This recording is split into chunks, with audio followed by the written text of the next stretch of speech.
kwa matendo makuu aliyonitendea. Ilikuwa ni siku ya Ijumaa, nilisikia kichomi sehemu ya mgongo mpaka na sehemu ya kifua kwenye titi. Nikawa na hicho kichomi jana, hata sikuja hata kufanya usafi kanisani. Leo nimeamka asubuhi pia nikawa ninakisikia. Nimeamka asubuhi nikatembea kuja kanisani. Nilipofika hapa kanisani, nilipofika kipindi cha sifa, tukawa tunaimba sifa, na katika sifa hizo kwa kweli nimeuona mkono wa Bwana ukitenda maajabu.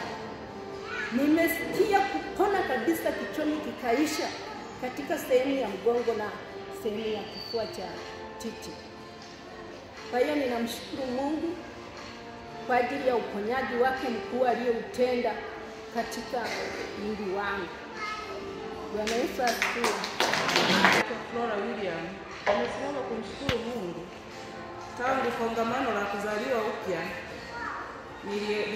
nilitoka nikaenda mashambani. Nimemaliza takriban wiki 3. Ninamshukuru Mungu kupitia kongamano hilo nimeona mkono wake.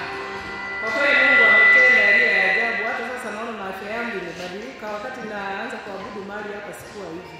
Kwa hiyo namshukuru Mungu, hata ndoa yangu Mungu anazidi kutenda, naona amani. Namshukuru Mungu. Ndio sababu ya kumshukuru Mungu kwa sababu yeye alitendea makubwa. Mwanangu alikuwa ni nani, simetoka hapa ibadani. Alipolala usiku akawa analia sikio. Huyo usiku alisumbuka na sikio mpaka akapambazuka asubuhi. Kesho yake Ijumaa na penyewe alipolala usiku akawa anasumbuka hivyo.